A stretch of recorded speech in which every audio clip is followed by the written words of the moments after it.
I'm Shauna J. Cerniak, founder of Every Woman Empowered, and alongside are my co-hosts, Johnny Gallardo, international artist, and Every Woman Empowered's resident artist. And Neela Janu, certified laughter yoga instructor, founder of Let's Laugh Yig, and happiness ambassador for Every Woman Empowered. Welcome to Chit Chat! Hey everyone, welcome to Chit Chat.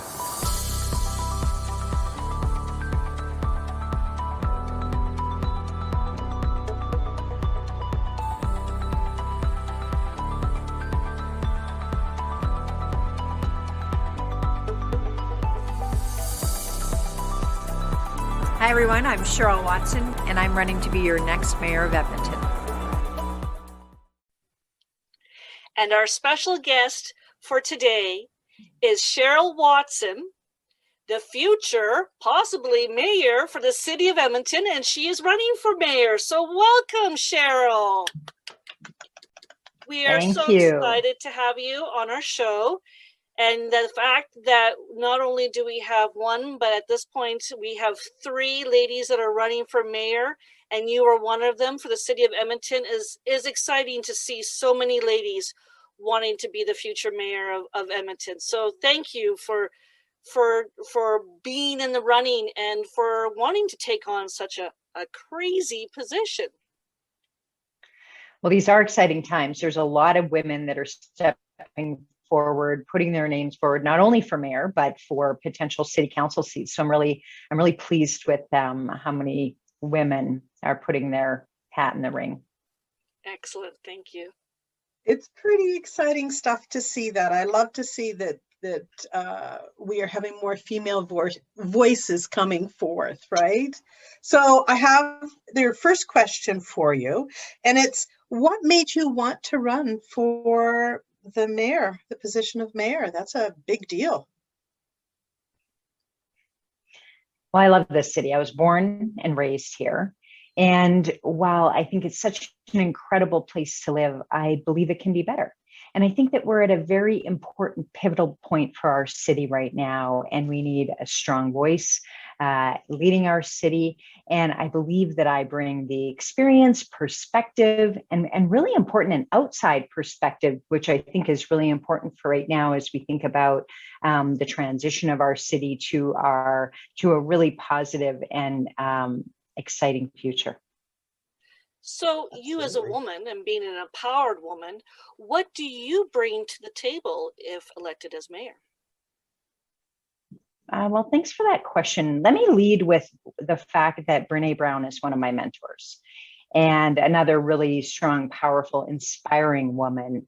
And one of the things that she really talks a lot about is really self-awareness. What are your values? What is it that you bring to the table in situations? What makes you unique? And so I would say really what's unique about me are some of the values that I think at times are associated with women. And so one of my personal values is really humility, recognizing that I don't know all the answers, and that and really embracing and leaning into that, being curious, being interested in other people's perspective, other people's point of view. And at times that can be scary. It can put you in a vulnerable position to say, I don't know all the answers. And so I think that at times that's a unique superpower that women bring, is really that ability to do that well. And empathy is another one of my personal values. And again, I think it's a quality that oftentimes has been really associated with women who are always at times, historically serving others and really taking on that maternal role in the household. And so those are two of my values that I would say uniquely position me and will be values that I'm going to lean into both within my campaign and then hopefully when I take the seat of mayor after October 2021. Awesome. Thank you for sharing that. And you're Amazing. right, empathy, huge. And often it's taken as a weakness, and I do not believe it's a weakness. I solely think that it's a true strength for sure. Absolutely. Well, and if I can build on that a little bit too, I think that what's really important when we think about municipal government is it's about services that impact our daily lives. And so really being able to step into the shoes of everyone that lives here. And that can be really difficult at times because we don't have our limited perspectives and experience. And so that's why that humility value is going to be really important to say, this is what I experience every day. This is my lived experience. What is others? And then really then looking at it from putting Edmontonians first, putting all Edmontonians first is going to be really important in our city leadership. Most definitely. Cool. So what do you feel is the most important issue that you can help the city with right now? I again, leaning into my values, collaboration is going to be really critical. And, you know, a lot of people, I think, don't realize that the mayor is really one vote. And so there are 12 other members of council. And in order for us to move things forward, the mayor really needs to be the chief collaborator. They need to really work with the rest of the city councilors to find common ground, to find issues that collectively they can move forward. I also think that it's really important that we recognize the role that provincial government plays, the federal government plays. And it's really important, especially as the capital city of this province, that we're really good at working with other orders of government. So oftentimes I talk about the role as mayor really being important to be the chief collaborator. And that's a strength and a skill that I've continued to develop throughout my career. And I think that it's something that I'm going to bring to the table that's really important for us to move forward. When you talk about that strength and continually growing, and I think that's really important because, you know, you're starting off right now, you know, as a candidate, and you know, if you did become mayor, you know, there's a huge growth, you know, that's ahead of learning. We look at, for example, our current mayor, Mayor Iverson. You know, when he started, he was, you know, a young man, still a young man, but there was a lot of big growth spurt for him, and he really rose to the occasion. So, what do you think Mayor Iverson has really done well for the city of Edmonton? You know, there's many things. And first, I want to recognize just what an important role public service is. And I really want to honor the work that Mayor Iveson has done and the number of years that he's contributed to our city. So great thanks to him. You know, one of the things that I'm especially grateful for is the work that he did developing the city plan. And so again, no one person creates anything. And so Mayor Iveson worked really hard to bring the community together, the city together, a number of partners, and of course, city administration to create this legacy document. A copy of it sits on my desk right here. And what this document is designed to do, it's really the blueprint for the city. It's how our city grows from 1 million people to 2 million people. And so that's really important work that Mayor Iveson probably is not going, well, is not going to see the impact of while he serves. That's really his gift to our city so that we can determine how we scale, how we move forward. And so that's something that I'm really appreciative of, grateful for, because it will continue to guide this city. Really exciting. So being mayor isn't easy. You talked about having to collaborate with 12 other council members, and you talked about your strength being humility. How do you overcome adversity? Well, I'll share with you that I had a challenging childhood. I know that many of us had. And through my experience, I really developed what at the time I didn't realize had a name, and today we call it resiliency. And so there are a number of different factors really that have a person, you know, once they're knocked down into the dirt, to really brush their face off and stand up and you know, be willing to run at it again. And that is a quality and something that's a learned behavior for me throughout my upbringing. And it's something that I hope will continue to serve me well.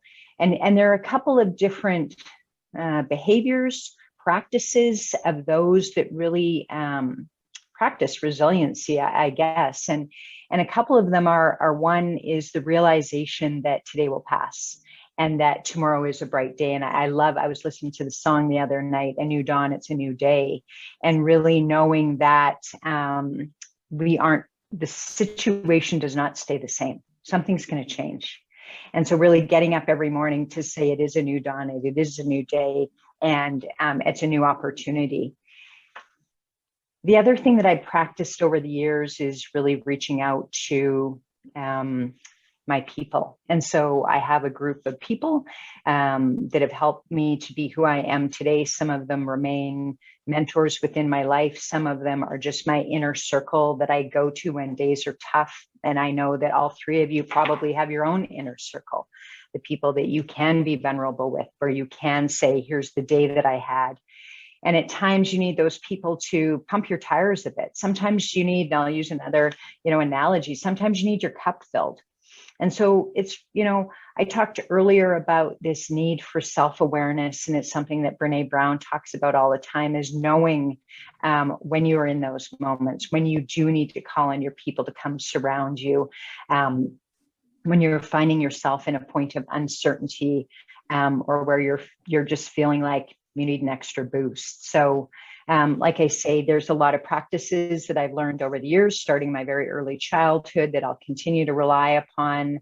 And I'm not new to public service. And so for the past 4 years, I worked at the Edmonton Economic Development Corporation. I worked really hard to serve the tech and entrepreneur community. And that was public service. And oftentimes I was in the spotlight for decisions that I had made, actions that I had taken. And so, while I'm not saying this will be easy in any way, I do understand what public service brings. There's so many incredible rewards, but there are days that can be tougher than others. Oh, absolutely. I mean, everybody has those days, and you need to be able to recognize when that day is happening, that it is just a day. And I think we really see that a lot right now, right? So with COVID and everything. So I have a question for you. What do you believe is Edmonton's best asset? Well, I'll share a little bit of my personal story, if you don't mind, as part of this. So I spent 15 years prior to working for Edmonton Economic Development Corporation, working for Intuit, makers of QuickBooks and TurboTax. While they have a large presence in Canada, they're actually a global organization. Their head office is in the US, in Silicon Valley. And so for the past 2 years of my career, I commuted back and forth. So I would spend a week in Edmonton and I would spend a week in Palo Alto. Obviously, that's not a sustainable situation. And finally, the decision was made that it was time for me to move to Palo Alto to do my job. I had a fully US job, and it just didn't make sense anymore for me to continue to live here. So that was the decision. Stay with Intuit, move to Palo Alto, leave Intuit, and remain at Edmonton. And I chose Edmonton. And so here's my long about answer to your question is there was a couple of reasons why I chose Edmonton. And one of them is really this idea that we're a startup city. And so this is something that's in our blood. More than 90% of the businesses in this city are small or medium. And you can feel that in Edmonton. It's part of our culture. For those of you that have driven past the words on the building downtown that say, take a risk, it's the most Edmonton thing you can do. That really speaks to this entrepreneur aspect of our city. And that's something that I find so exciting. Festivals. Oh, our city has incredible festivals, as we know. Many of them are held within our river valley. And so I love music. I love a good beer garden. I love to be out with people. I love to take advantage of the sunshine. We have such an incredible 4-season city. And so those are two of the things that, really when people ask me why Edmonton, I talk about those a lot. I have to throw in that my family's here. And so again, that's an important factor. And I know for many of us that we have strong ties and strong roots to this city. I have 4 kids. They live here. Well, 3 of them live here right now. One of them is in Australia. My parents are here. My mom's here. My father-in-law are here. And so these are important ties for me as well. But startup city, festival city, those are a couple of things that I think are really unique to Edmonton. Yeah, that startup and the entrepreneurial spirit is alive and well in Edmonton. You've worked with many entrepreneurs. So what is your favorite Edmonton-based business? Now, normally this would be a very, very difficult question for me to answer because I do have so many important founders in my life and so many businesses that I've become close to. So my favorite business in this city is called My Favorite Ants. And it's a consignment store. It's over on the south side. Hopefully some of you have heard of it. And the reason that it's so important to me is because it's one of my best friend's stores. And her name is Holly, and one of her best friends, they're co-owners of this store. And here's the even better part of this story. Prior to them, their moms owned it. And so they have a more than 40-year history in this city.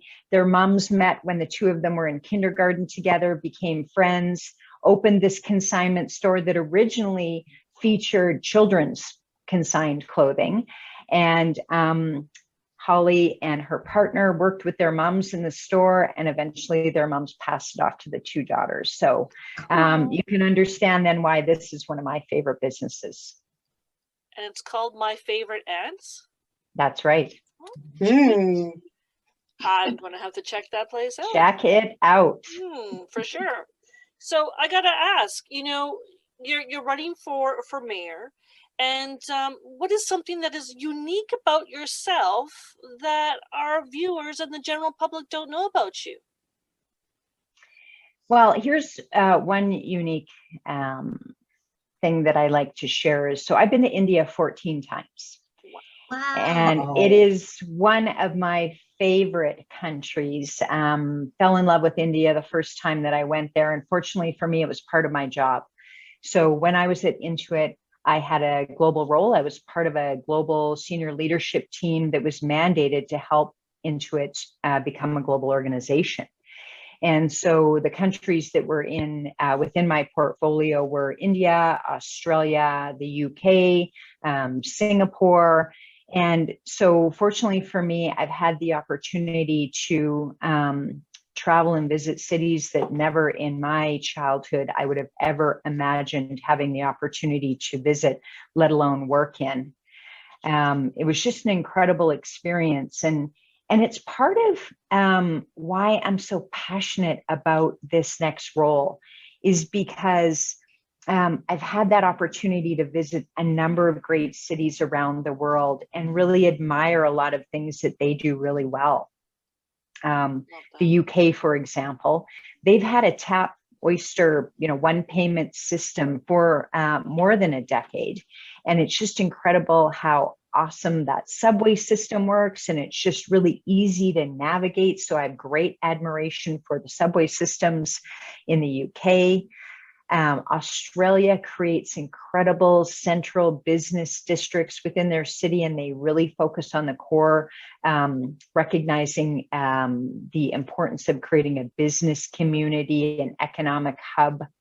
I've been to cities that have great shared pathway systems so that you can walk, ride, roll wherever you want, and it connects you from one place to another. So while I continue to love this city and want to call it my own, I've been inspired by some of the things that I've seen in other cities around the world and think, why can't we do them here?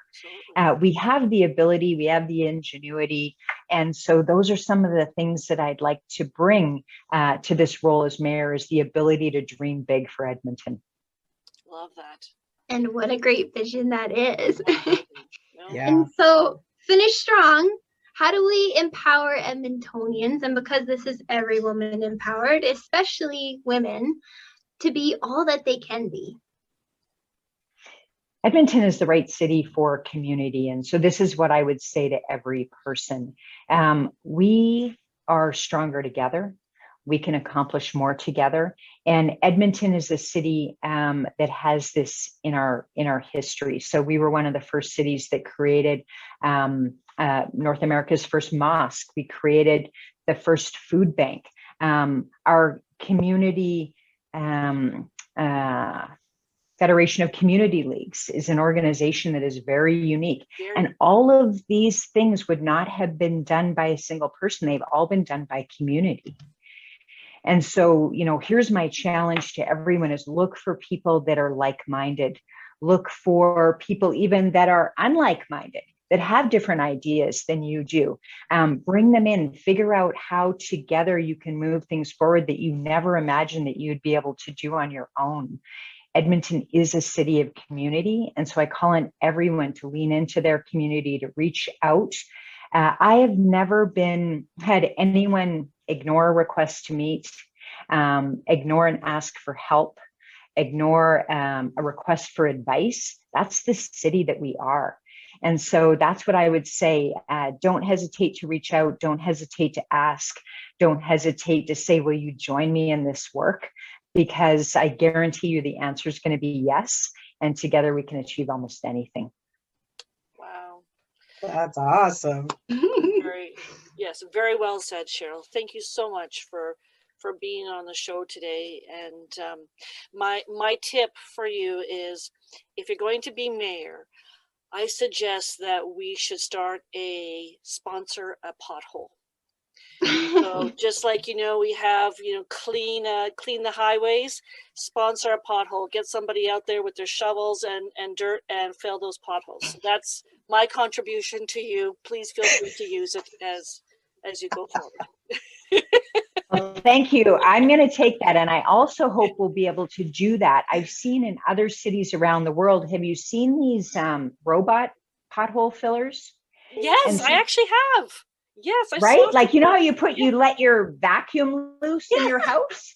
This is basically the same concept. Is other cities have created the technology and ability to use robots to do incredible pothole repairs. I want that. Very well. Yeah. Sounds good to me. I mean, keep in mind, we do have the place where we have a driverless car throughout our city, right? So, I mean, why couldn't we have a robot filling potholes? Works for me, We're and we also have 3 in the world for Well, we could also do men. I'll just finish that. We're number 3 in the world. Yeah, number 3. Well, you know what? Let's do men in kilts and have them instead fill the potholes. And I'm sure your women, voters would really appreciate that. Just saying. I think that sounds a lot more interesting than artificial intelligence. I think that sounds much more interesting. It does. Yeah, it does. I got a lot of other great things in this mind. Feel free to use it. I'm here for you, Cheryl. Anytime. Well, thank you so much, Cheryl, for being on the show. I want to hear from all 3 of you. Yes. Thank you. I hope to hear from all 3 of you. I hope to hear from every Edmontonian that watches this video. As I said, I want to co-create our city, and I hope that people will check out my website at cherylwatson.ca. Please send me your ideas, men in kilts, sponsor a pothole, robot pothole fillers. I want to hear it all. Perfect. I'll just paint the whole city. So there you go. Thanks so much, Cheryl, for being on the show today. And again, if people want to contact you, they can go to your website, cherylwatson.ca, correct? That's right. Perfect. Thanks so much. Good luck in the election. All the best to you in 2021. Thanks, Cheryl. Bye. Thank you. It was wonderful.